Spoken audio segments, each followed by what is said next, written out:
Welcome to the Innovating Together podcast. I'm your host, Bridget Burns from the University Innovation Alliance, and this podcast is brought to you by the Carnegie Corporation of New York, who is a generous sponsor of ours, as well as Mainstay, which is a company that provides a hands-on solution that we have found consistently is actually improving results across multiple campuses, and they engage in what we love to see, which is efficacy research, externally validated, and they share that on their website at mainstay.com. We encourage you to take a look.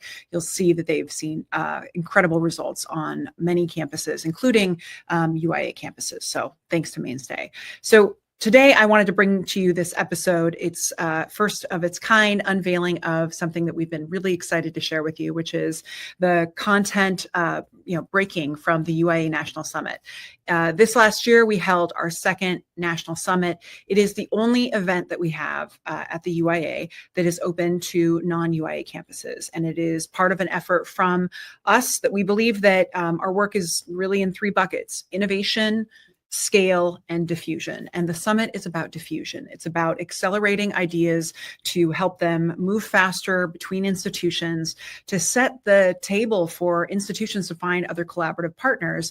And our hope is that they would make similar commitments to what the UIA campuses have to do bold and brave, innovative work to improve student success on their campus. And so we set up this incredible experience. 74 universities came in teams, and they had just phenomenal things to say about the experience. Many of them did engage in a pitch competition at the end, which we were so excited to share about. However, I wanted to share with you this speech first because it is the culmination of 10 years of everything we've learned about collaboration. You know, when we first started 10 years ago, I think we had ideas of what this work might look like, and they have been, many of them were wrong. Many of them we learned so many things. For example, the idea that everyone wanted to be, initially we thought that campuses would assemble as mentors and mentees. Soon we learned everyone thinks they're a mentor. That makes it really difficult. And in fact, everyone's actually a mentee on different subjects at different points in time. We learned so much about how to make collaboration an effective vehicle to drive change for students. And what I did in this short 30-minute talk is try and summarize what we've learned. And I broke information that had never been shared publicly. I hope it is a valuable tool for you. And it is really my honor to share this with you today. So this is, it's strange to introduce yourself, but this is me from the UIA National Summit on the collaboration imperative.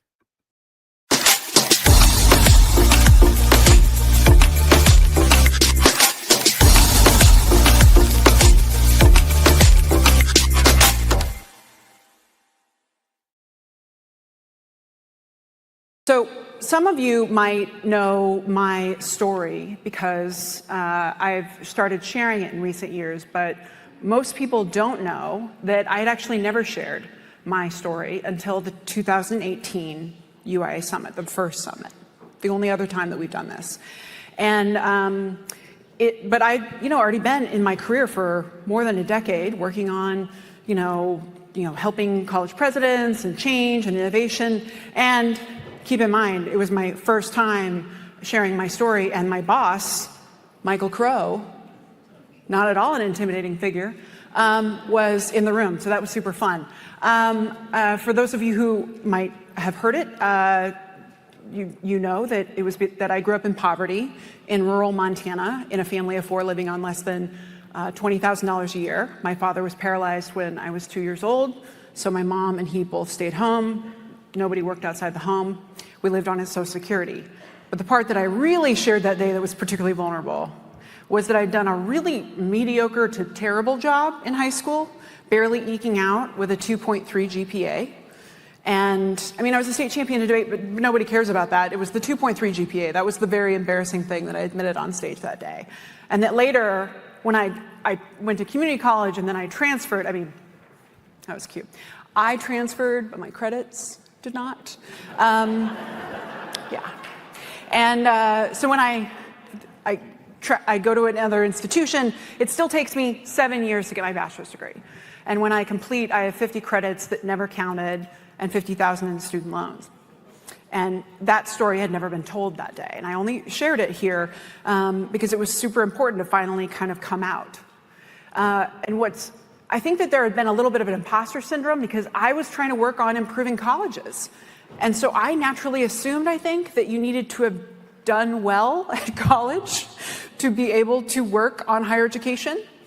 And, since that day in 2018, hundreds of people have come forward and told me their stories.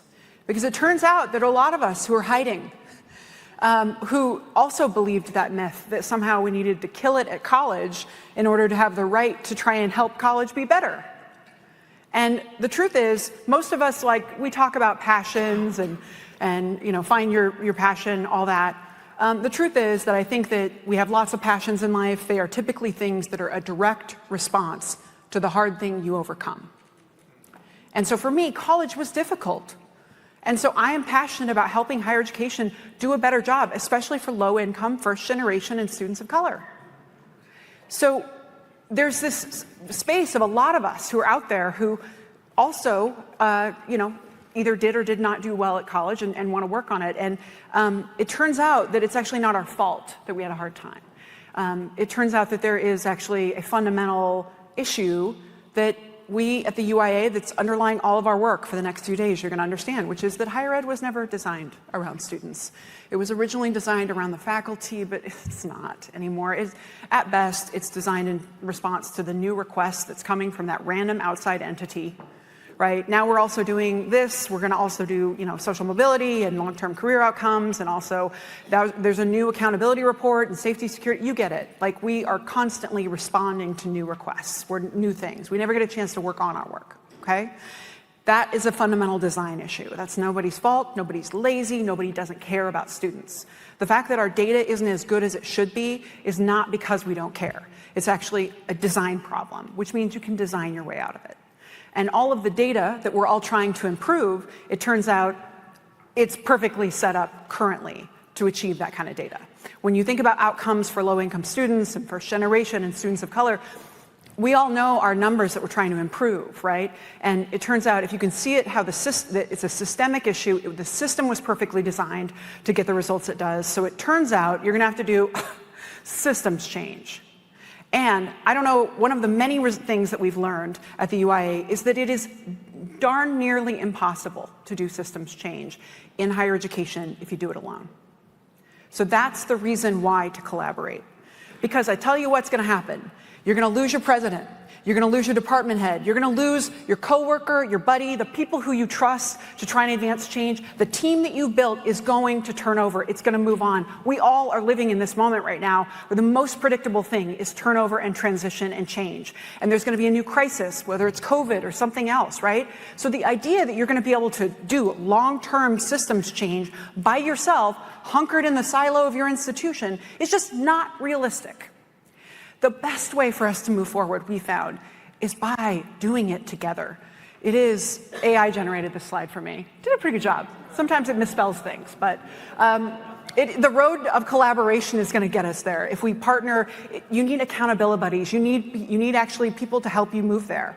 And at the UIA, over the past decade, what I've observed is that there are myths about what collaboration is, and then there's the reality. So I'm going to share with you what we've learned. It seems like most of our learning has come into two giant buckets. One is around the learning about collaboration, and the other is around innovation. What ideas spread, how to actually scale, what gets in the way. And so I want to share with you those things as generously as possible, the bumps and all experience of leading this work.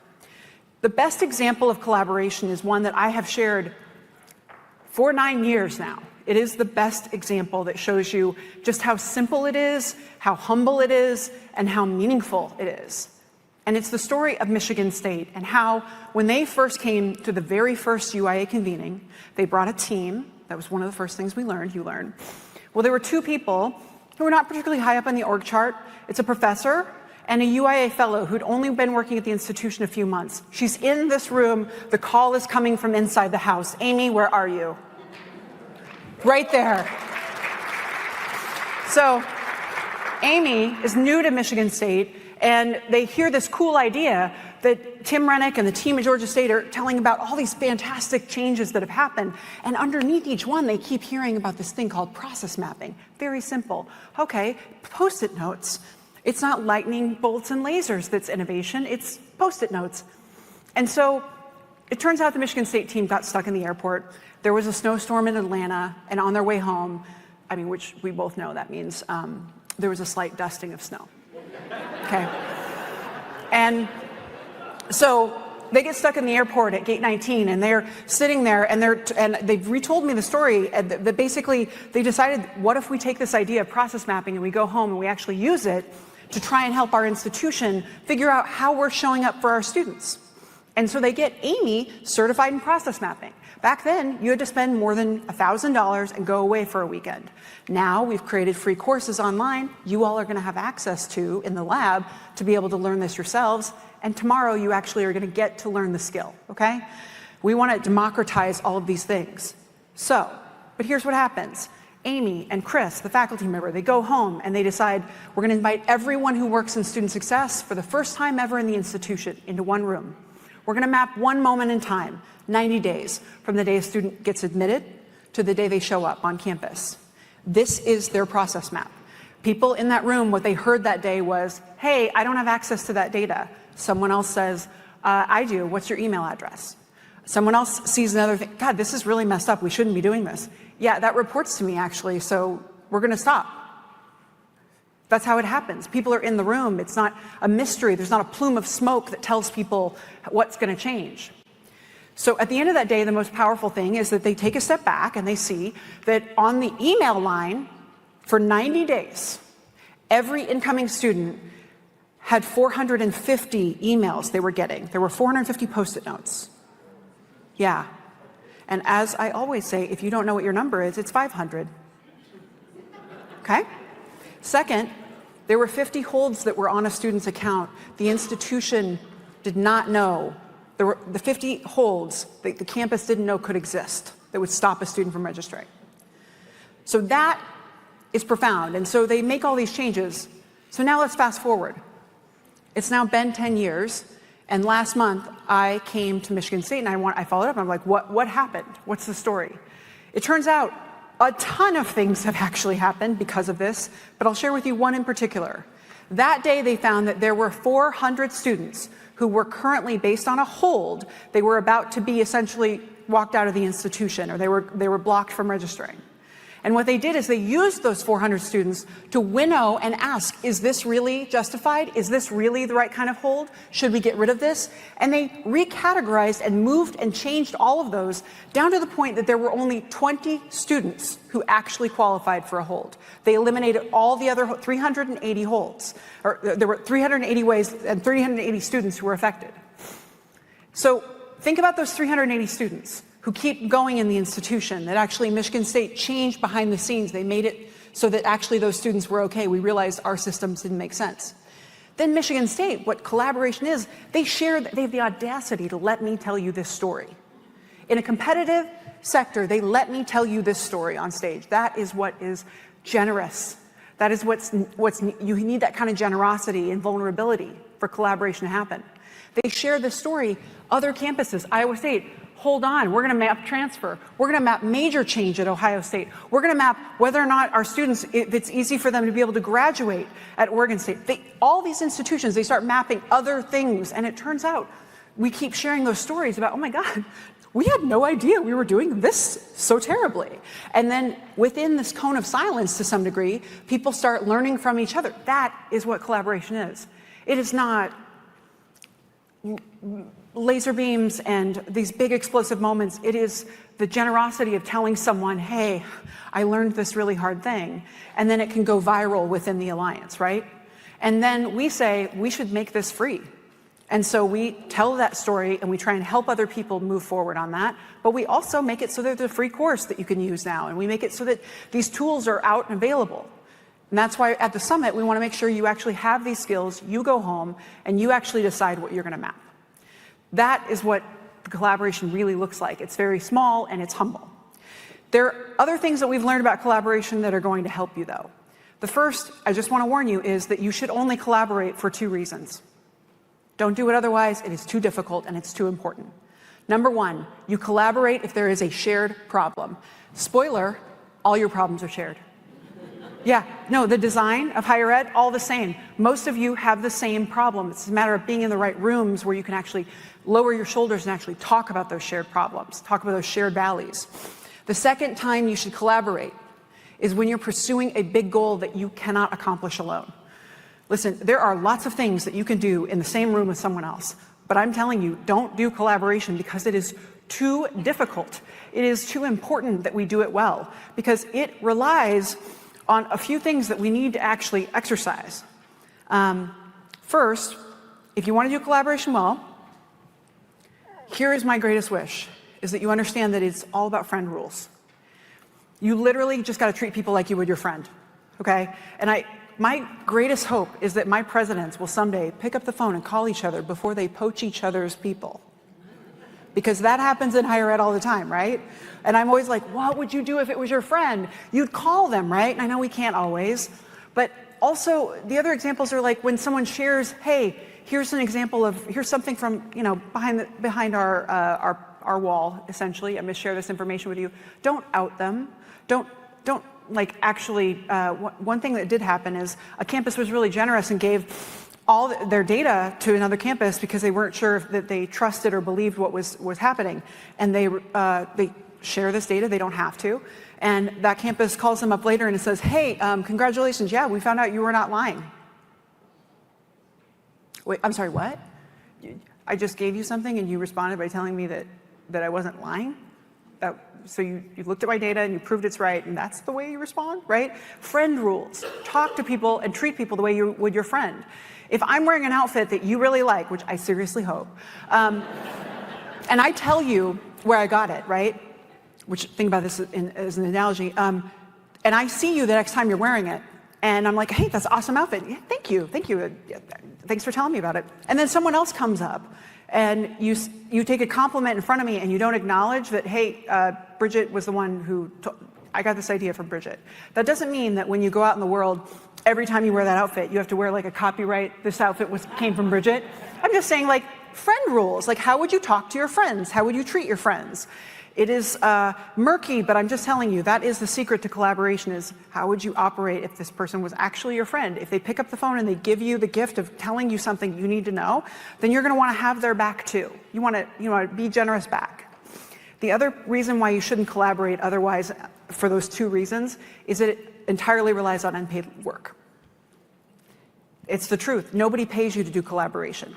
And it will, at some point, you will start resenting it. I'm part of lots of collaboratives, and I'll tell you what happens is after a while, they start hitting me with those emails, and I start like, ting, ting, ting. There's a Wonder Woman, like, they just overwhelm you. And at some point, like, I have my real job. I don't have time to do this on top of it, right? You have to, at some point, know that it's asking people to go above and beyond. And so I would just say you have to be very sensitive to how much like additional work you put on. And so that's why it should only be if there is a big goal that you're pursuing or it's around shared problems.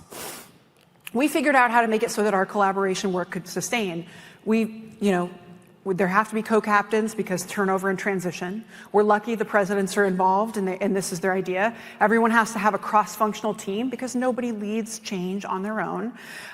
There's data accountability to make sure we're really doing the right thing and that we're moving towards goals. But it turns out that the real secret sauce here is the fellows. Because again, unpaid work, there's just extra work that comes from collaboration.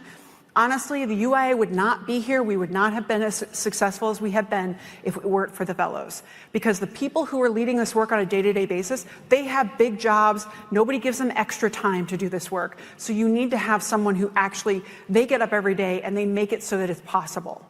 So I would say that is the secret. They're here. They're amongst you, right?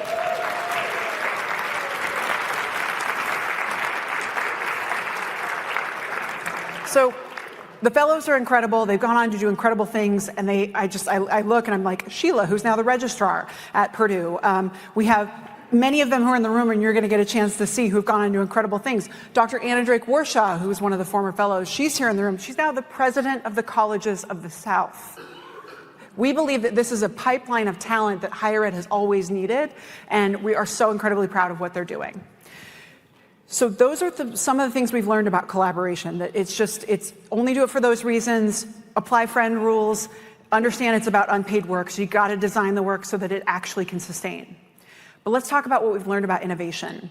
Specifically, we've learned that there is actually some stuff to what ideas spread. There's some magic there in terms of how you share. And so we hope that we share this way with you.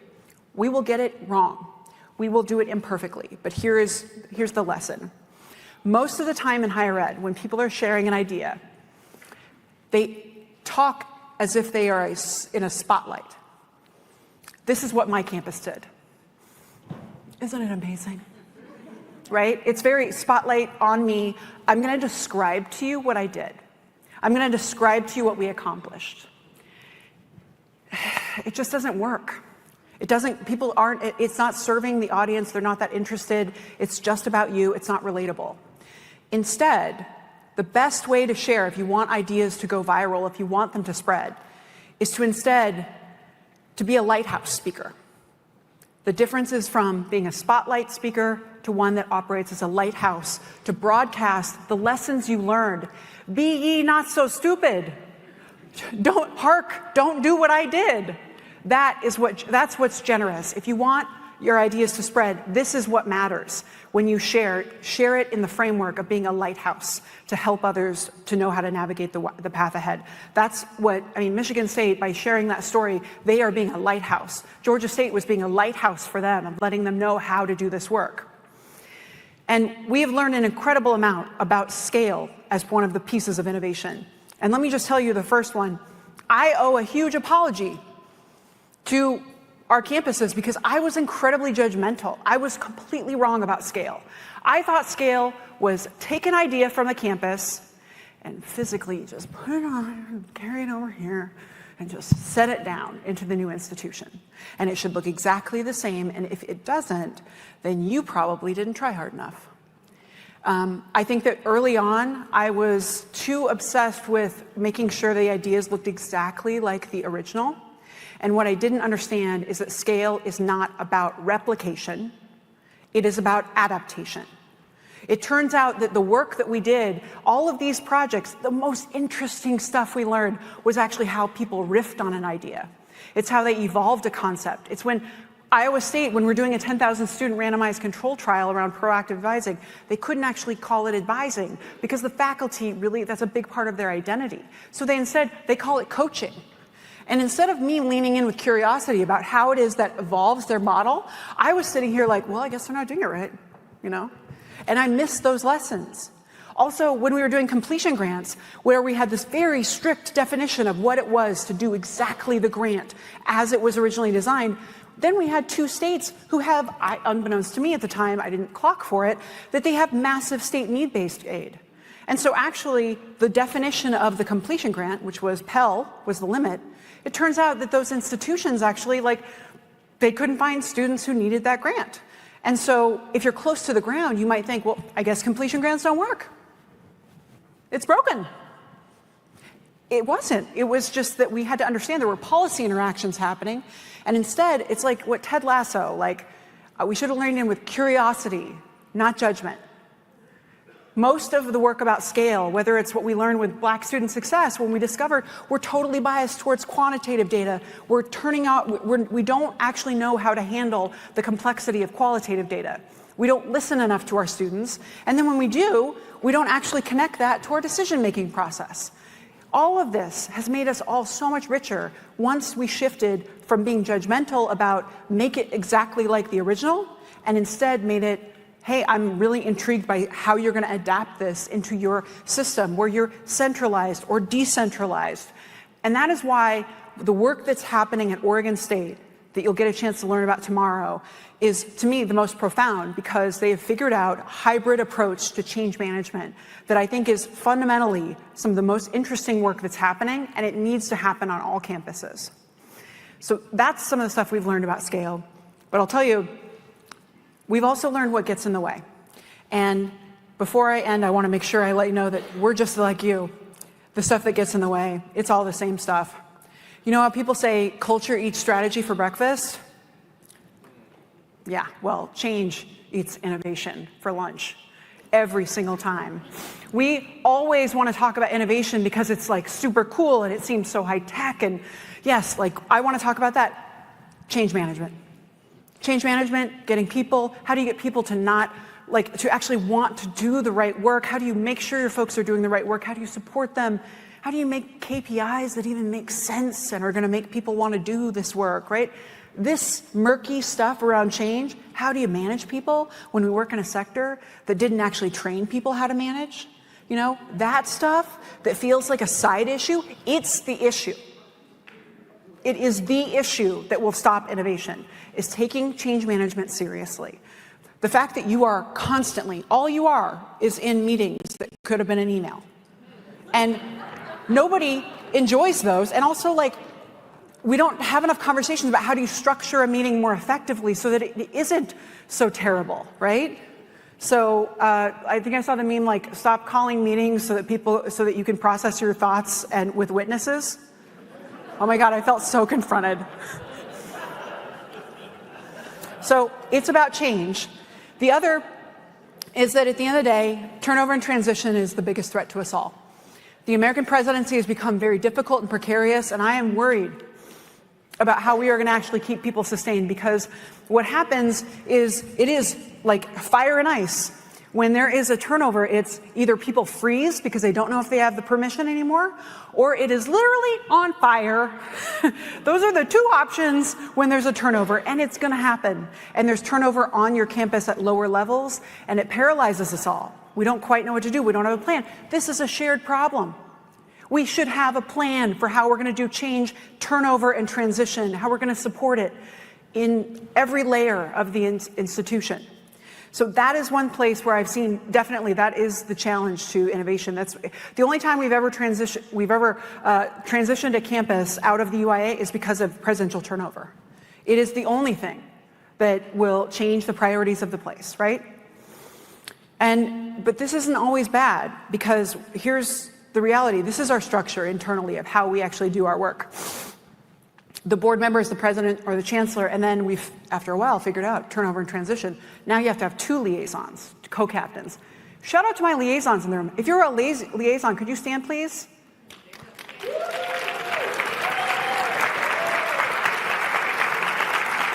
They are doing incredible work, and we literally don't, they are the ones who block and tackle.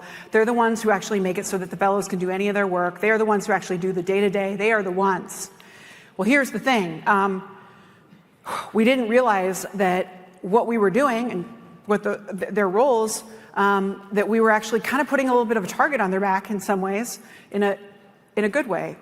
This is my biggest problem right now, is that there has been so much turnover and transition amongst the liaison role that I have a lot of new folks, and this is just the complexity of our jobs. But I have to say that I'm not, it's a weird good and bad situation, because here's the reason why. They're becoming college presidents and chancellors.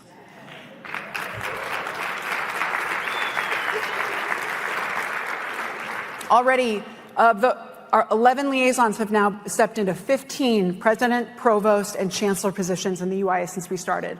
But here is the coolest part that I didn't see until we're looking back on the data historically. Look at those titles. VP, Dean of Undergraduate Studies, Dean of Undergraduate Studies, Dean of Undergraduate Studies, Vice Provost, Vice Chancellor for Administration, Undergraduate Academic Affairs. These are not like the Dean of the College of Science. This is not the VP for Research. That is a traditional kind of old school model that we've often seen of who college presidents are. It turns out, unbeknownst to us, we've actually created this pipeline where people who are experienced in student success are now becoming college presidents and chancellors, which I think is a great thing. It is hard for me because it's a lot of turnover, but I think like this is a secret purpose of this work that I didn't even know until I was preparing for this talk. So this is like, you know, we're going to have to navigate this. I don't want to stop this from happening. The last thing that gets in the way when it comes to whether or not to innovation and change, and is the most important part about collaboration, is the story that you tell yourself about what's possible. Every one of you has a story on your campus, something like, we can't do that here, the faculty won't let us, we've already tried that, Anybody else got an oldie but a goodie? Yeah, I got no money. Oh, that's a good one. That's a spicy meatball. Turns out that when Georgia State started, I think they started with a $40 million cut before they managed to eliminate race and income as a predictor of outcome. That's what the power of collaboration is that a story you can pop it because you can find out it's actually not true in other places. It will hold you captive, though, if you don't. If you don't actually interrogate those stories and hear an alternative story out there, you're gonna believe it's true. And we know this is the case because we've seen this time and time again in history. And if nothing else, I just want you to think about the story of the Alliance is not about the Alliance. It's what could you all do with those 1.5 million students? We're sharing with you what we've learned from 10 years of collaboration, but what if at this event you find new allies and partners to form a new collaborative? And what if you just take the ball and run with it? What else is possible? There's no limit. The other is the stories that you hear from other campuses about what they actually have done. It turns out we no longer have to live in the world of maybe or can we or if only. Campuses have eliminated equity gaps completely. Campuses have made it so that it doesn't matter the family you're born into, that you have the same outcomes as other students. How do they do it? It's going to be hard. You're going to have to learn that from each other. But if it's possible, then that means it's possible for you too. And I know this because of Roger Bannister. How many of you know who that is? Yeah. So Roger Bannister is the guy who first cracks the 4-minute mile. For most of you, you don't know that for 70 years around the world, the entire country, the world was gripped by this question of will we or won't we? Who's going to be the person who cracks the 4-minute mile? It was basically like the space race, but for people on foot, and so there was all this thought that it was going to be the most perfect athlete. It was going to be who was exceptional. It was going to be on a perfect day on perfect conditions. And it turns out Roger Bannister, in May of 1954, the only thing about him is he just decided that it was going to be him. He was a medical student. He only practiced 1 hour a day. He actually had other priorities. It was actually a terrible day, and it was raining, and it was on a high school track. But he breaks the 4-minute mile. 70 years. The world has been gripped by whether or not it would happen. And what happens is that 3 months later, somebody else does. By the end of that year, 3 other people had run a sub 4-minute mile. Nothing changed the day that Roger Bannister did this. Nothing changed about humanity and our potential. The only thing that changed was the story that we were telling ourselves about what was possible. So it's just let the story that you hear, the lessons that you learn here of campuses who have done things that seem impossible or difficult, or if it's about the Alliance and what we've been able to accomplish, just let that story run wild for you. Because if other people can do it, it means you can too. Collaboration is messy and hard and bumpy, but it is the only way that we're going to get to the future. It is absolutely going to be what's essential for us to be able to make it so that no matter where you are born, there are geniuses born everywhere. And we have big problems facing the world, and we need those geniuses to achieve their full potential in life. And I believe that colleges and universities are the talent activator that are going to make that possible. But we can only do it if we work together. You heard what Raj had to say. There's a lot of questions around mobility that we have to work together on. And I believe that our stories that we're going to share with each other over the next couple days are going to be able to transform the future of higher ed. And I just thank you so much for your engagement and your energy and your commitment to your students. Thank you.